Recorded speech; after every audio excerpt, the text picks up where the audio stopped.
28 points in the Mavs' 120-110 loss last night. Kind of felt like more than that, didn't it? He also went 3 of 13 from three-point range and 4 turnovers.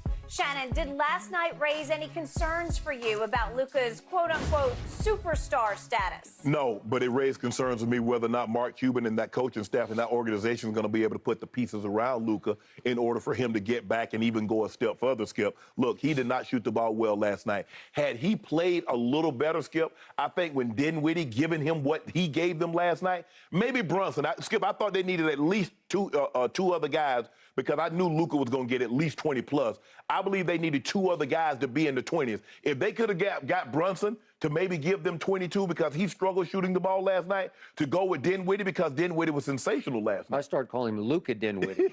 Right? he was sensational last night. If they could have got one other guy to go along with him, because, Skip, I know Reggie Bullock, what did he give you? 6. Finney Smith. He was just quiet. He didn't even take any. He only took 4 shots and made 2 threes. He made 2. He was 2 or 4. Yep. So for me, Skip, no, this doesn't change. Luka's what he is. He's 23 years old. He's a 3-time first-team All-NBA player. Skip, he's never going to be the most efficient player unless he stops taking so many. Skip, how many step-back threes you think? He takes more step-back threes than James Harden. You remember James Harden in his prime, in his heyday in Houston, was taking 10, 11, 12 step-backs. Luka's right there with him.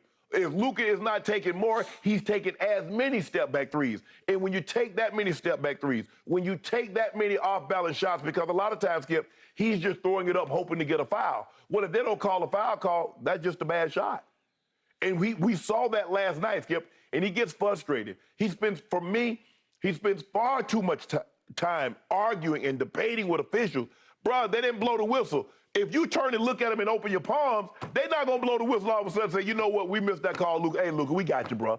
Bro, get back down the court because Golden State got the ball and they're pushing it down the court and they're getting easy shots. Real quick, hence Lil Wayne's infamous tweet, because that's what he was trying to say in that tweet. Go ahead. But for me, Skip, no, he had a great postseason run. We did see him knock off the #1 seed, a team that won 64 games. He finished the playoffs 32, 10, and 6, which is great. But at the end of the day, Skip, outside of Luka, I felt Luka was the best player in this series. But the next 4 or 5 best players are all on the Warriors ball club. And then when you get the kind of contributions that the Warriors got, Skip, look at Kevon Looney.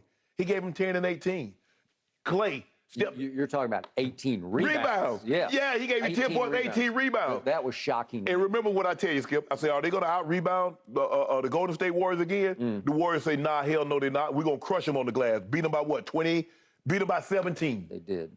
So for me, Skip, it didn't change anything. I still believe Luka. It's hard to see Luka not a top 5, top 6 player currently in the NBA. This does nothing. My only concern is, what are they going to do? What are they going to put around Luka so this doesn't keep happening? Because remember, for the first 2 years, Skip, he couldn't get out the first round. And then he finally got out of the first round. Skip, they need a big.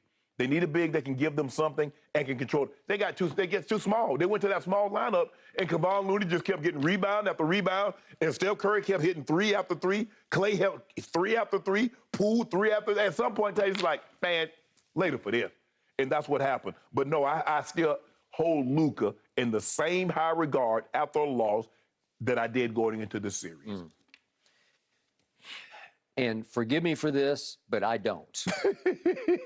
Yeah, I'm not surprised. After last night, I sat back and I said, I'm sorry, overrated. And I am sorry because I want him to have next. He has a certain charisma about him. I think the world wants him to be next, and I'm just not sure he's capable of being that guy. He gonna be that guy, Skip. For the record, his teammates last night shot 14 of 29 from 3. That's what they shot by themselves. The total of the teammates from 3, 14 or 29. You realize that's almost 50%. Yeah, that's enough. Great. If I told you that going into that game, you would have given Dallas a much better chance than you did give them, right? In the first half, Luka went 2 of 12 and 0 for 4 from 3. The game was clearly lost in the first half. I agree. Clay took over much more than Steph took over, but all of a sudden I look up and Golden State's ahead by 17 at half, and it is a done deal because Baby Bird was not there when they needed him the most. That's where, in Game 7 at Phoenix, He just came out firing, and I told you, it's a LeBron-esque, it's a rare hot streak, but he made his first 3 shots at Phoenix, and if they were going to do this last night, he needed to make 2 of the first 3 or 3 of the first 4 shots. He needed to set the tone that he was not capable of setting. And for the game, he winds up taking 28 shots to score 28 points. Well, you want to talk about inefficiency? It's like all time. He's 10 of 28. So he misses 18 shots. And I'm going to drive this home by telling you that in the end, through the postseason, he was slightly better than he is for his career, but only slightly, because for this postseason, he shot 35% from 3. Career, he's 34%. He upped his free throws. I was pretty impressed because he had 2 games where he had hot shooting free throw nights where it was high volume and high makes. Yeah. Well, he shot 77%, which is still not very good. He's 74% career. Okay, so let's look at just what he did in this past regular season. Would you believe that his 3-point makes, his percentage of 35%, it ranked 103rd in the NBA? Okay, now keep this in perspective. 103rd out of 145 3-point shooters you ranked. Yet he took the 9th, to your point, he took the 9th most threes of anybody in basketball. The 9th, I'm sorry, he took 9 a game. It's the 7th most. 7th most, 9 a game. LeBron took 8 a game. He took 9 a game. So you're saying step back, step back, step back. He takes them like with no conscience whatsoever. And if they're not going, the worse it gets, the more he seems to shoot. He'll just say, okay, I'll get this one, I'll get this one. And you wind up 3 of 13. Yeah, but Skip, you know the old saying, shooters shoot. But Luka needs to realize he's not a shooter, he's a scorer. That works for Steph Curry, that works for Dame or Clay. But those guys are, Dame is more of a shooter and a scorer, but he's more of a shooter. Luka is not a shooter, Skip, and until they're going to have to talk to him and it's like, look, just because you can get the step back 3 off, that doesn't mean it's a good shot for you. Okay, he can get to the free throw line. Yeah. But the problem is, he ranked in the regular season 91st in free throw shooting at 74%. 91st of 112 qualified. Well, you're bottom of the barrel. Yet he got to the line and shot the 5th most free throws in the league. Okay, well, it's empty. You got too many empty trips to the free throw line and way too many empty trips on offense because you're shooting step back threes that are clanking. But Skip, what it does tell me that he was able to increase his free throw percentage by 3 points. I believe in the postseason. He did. It was impressive. I'll give you that. It's like a little something. I believe he can get to, if he can get to 80%, Skip, you can live with that with the amount of times that he's going to go to the free throw line. Because he's going to probably go 6, 7, 8 times a game.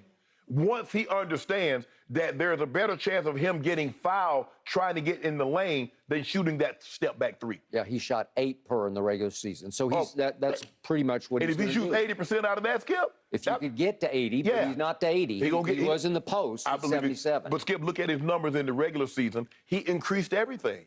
I mean, he's third, with the exception of assists. His assist total drop, but he increased his points by like 5 or 6 a game. He went up 2 rebounds a game. His assists dropped off because guys weren't making shots as readily in the postseason as they did in the regular season. So that's Luka, Skip. They need another piece.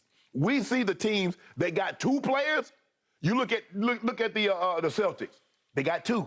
Okay, I still say, when we're talking about all-time, we're talking about superstar. Yeah. We're talking about potentially becoming the face of the NBA in the wake of LeBron James. I don't know how much longer LeBron will play, but as LeBron fades into the sunset, you're starting to push for Luka to be the face of the league. He can be. And as I tweeted last night, if only he could shoot, because he's just not a shooter. And I don't know if you can fix that. LeBron never was able to really fix his shooting because it's below average. No. But see, the thing is that even as LeBron takes more and more threes, Skip, he's still shooting 52% from the floor. Okay, I'll give you that, and Luka doesn't, because Luka's way down on that. Like he's in the mid-40s, well, see, and that's 46-ish. See, he needs to be better around the rim. Okay. If he's gonna shoot mid-40s overall, shoot 35% from the 3, Skip, he needs to be 58, 60% in the restricted area. Okay. I thought he would come up much bigger than he did last night in a closeout game where they had some momentum off their home win. And yet, just to frame this for those who might have missed it, could we see the 18 missed shots by Luka Doncic last night, please? 18 misses, just to frame and put into perspective what we didn't see from him last night when he was needed the most.